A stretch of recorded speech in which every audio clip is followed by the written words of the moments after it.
每套作品都有佢嘅特質，好唔好睇或者睇唔睇得明，都係好主觀嘅喜好問題。用呢個角度去睇一套電影或者一套作品，好可能會令到你錯過咗作品入邊嘅信息。今日就由我 Juliana 帶大家探討一下唔同作品可以嘗試從乜嘢角度去睇啦。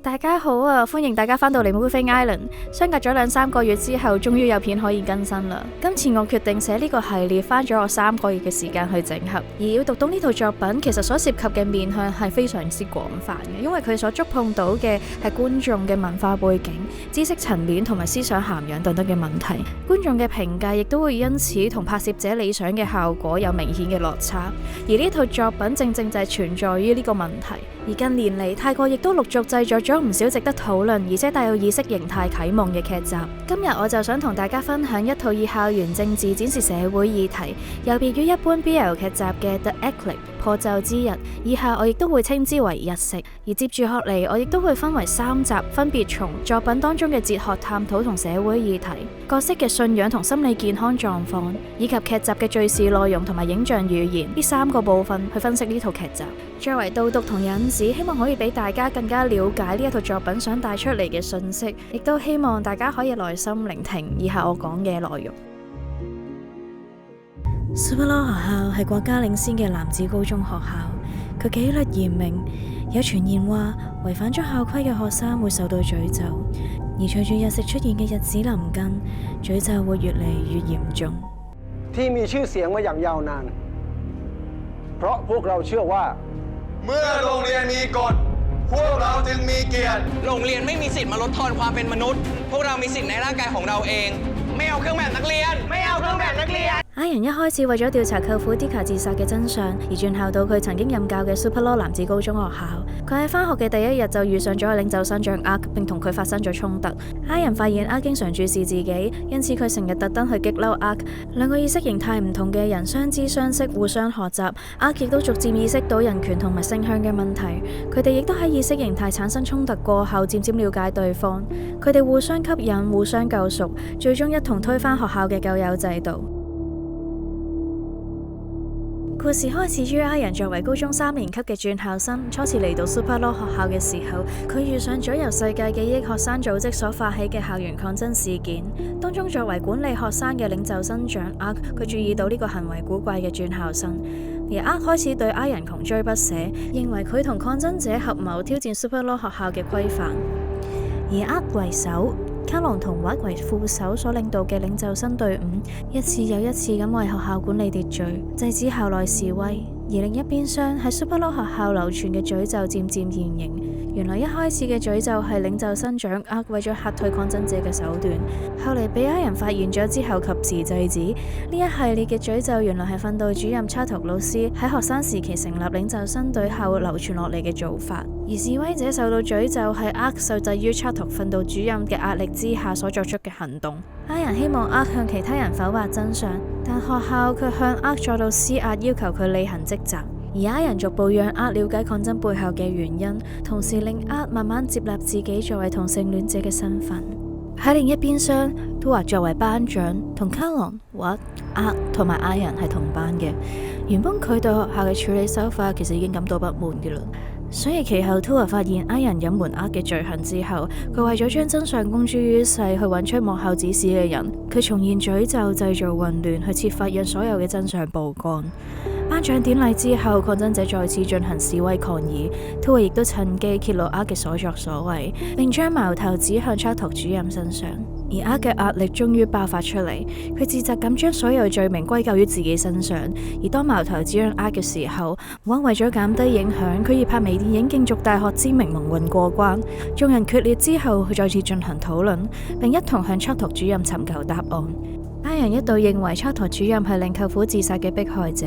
後尾佢發現Chatok主任同舅父 Dika 係情侶關係，佢哋其實同時都係受到學校極權制度嘅受害者。最終因為事件被揭發，Ark同Tua被勒令短暫停課反思，記過一段時間之後，Ark喺Iron嘅陪同底下同父母剖白被學校停課一事，並公開出櫃。而Ark嘅父母表示理解同接受，並鼓勵Ark面對過錯，畫徑被電影終究完成，而作品以紀錄實況同部分戲劇章節並存，並透過作品日食點題，寓意改變同動盪，同時亦都意味住新嘅開始。同 Tua 復課之後向示威者道歉，訓導主任 Chato 老師佢引咎辭職，校長亦都閉門反思，而 Super Law 學校則以新嘅校規迎來新嘅一頁。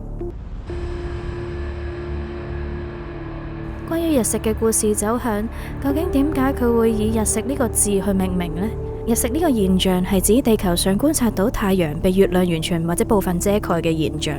而日食喺唔同嘅文化同埋宗教當中有住唔同嘅象徵意義。佢當中亦都包含可以係指動盪或者變化，而喺古代日食亦都被認為係神靈對人類行為嘅警告。日食呢個發生可能係預示住戰爭、饑荒、自然災害等等，因此其實日食佢被視為不祥之兆，亦都代表住動盪同變化。另外，佢亦都係代表住重生同轉變嘅。日食同時亦都被視為新嘅開始同重生嘅象徵。喺好多文化入邊，日食被視為一個機會去改變、成長同進步，而呢個象徵意義可能係同日食發生喺太陽消失同再次出現呢個現象有關嘅。另外，日食亦都被認為係一個機會去進行反思同自我發現。好多人喺日食期間尋求寧靜同靈性，去幫助佢哋去思考生命同目的。而喺《The Eclipse 破晝之日》呢套作品入邊，緊靠住日食唔同文化同宗教當中嘅象徵意義，去展開一個充滿住動盪同變化、重生同轉變，同埋反思同自我發現嘅故事。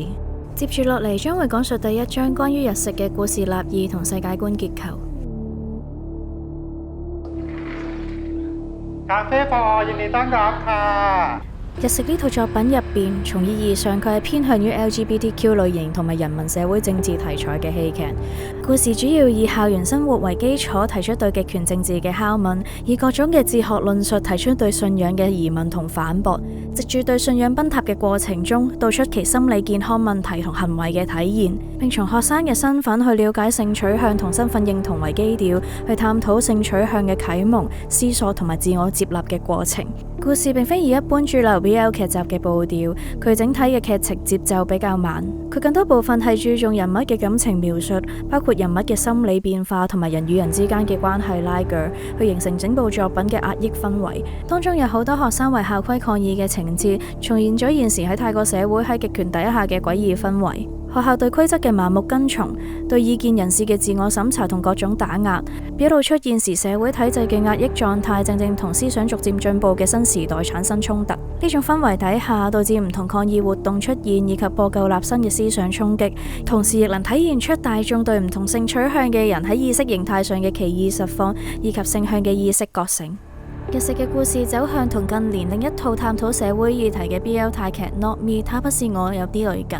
佢哋都係偏向於以 BL 包裝而成嘅 LGBTQ 類型戲劇。同注重社會議題層面嘅 Not Me 相比，日食更注重去探討社會嘅框架、政治理念以及內在嘅心理問題，從國家、政治等等嘅外在層面，以至影響內在嘅情感需要。佢嘅拍攝手法更偏向於獨立電影類型，當中使用咗大量嘅隱喻、符號以及主觀意識表達嘅影像內容。作為一般嘅觀眾，如果冇相當嘅歷史文化背景底下，會較難理解故事當中所發生嘅情景，以及學生行為背後嘅原因同動機。然而，各種影像亦都係有意或者無意之間，係自然而然以視聽觸覺形式去同世界接觸。佢可以係一啲事物嘅生活痕跡，亦都可以係一啲象徵性嘅行為。對於未曾接觸或者經歷過嘅觀眾，表示難以理解佢究竟發生緊咩事，係在所難免嘅。因此今集亦都會分為4個部分去講解呢套作品，從作品當中嘅哲學探討、泰國歷史以及社會議題，從宏觀到微觀去協助大家深入理解呢套作品所表達嘅訊息。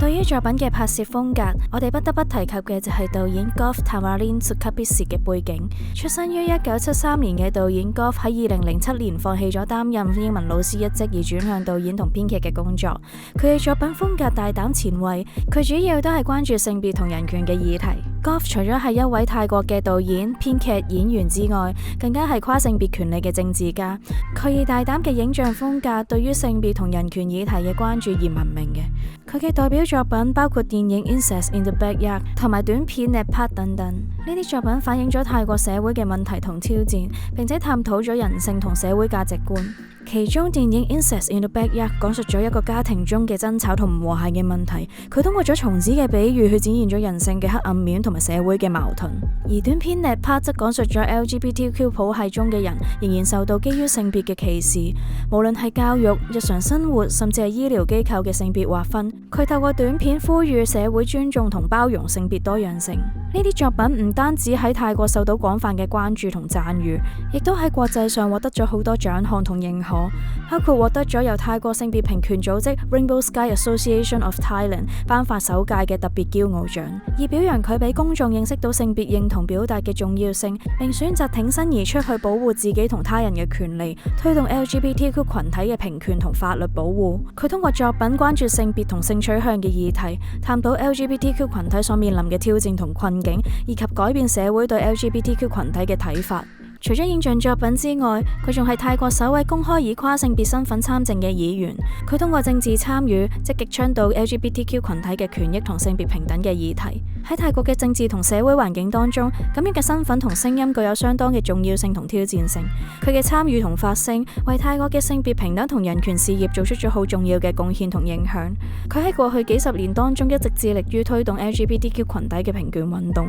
佢透過自己嘅作品提高咗社會對 LGBTQ 議題嘅關注度。佢嘅作品同聲音具有極大嘅價值同意義，對於促進泰國同全球社會嘅多元性同平等性有住好重要嘅影響同啟發作用。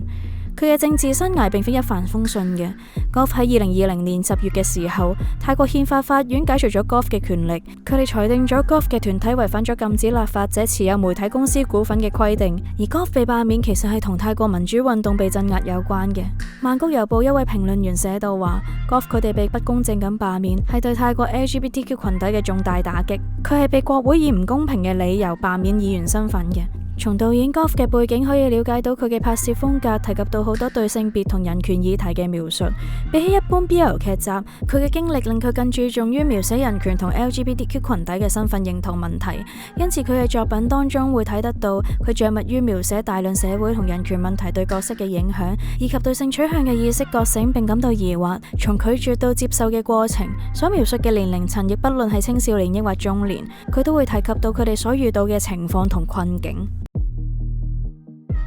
日食佢以各種嘅提問同回答去探討問題嘅核心，佢哋經常以爭論嘅形式去展開局面，去俾觀眾透過角色之間嘅爭辯了解唔同角度嘅睇法。喺呢度睇嚟，我哋觀賞作品嘅時候，需要從各個方面去了解故事，包括作品嘅地緣政治、歷史背景、故事目的、故事刻畫、拍攝者同演員嘅取態等等嘅部分，都係同爭論要點有關。因此，有部分觀眾將演員嘅演出同故事劇本分開嚟睇，其實係好奇怪嘅。畫面中睇到角色嘅心理狀況越複雜越仔細，劇本更需要詳細描述清楚去俾演員了解角色嘅心理狀況，而演員嘅演出亦都係劇本嘅一部分。因此，演員嘅演出係唔可以同劇本同故事分開嚟睇嘅。不論係故事背景、角色設定或者演員嘅演出，每一個部分都係環環相扣嘅，而唔應該將其簡化或者只從單方面去睇，而係要睇整體嘅表現同格局。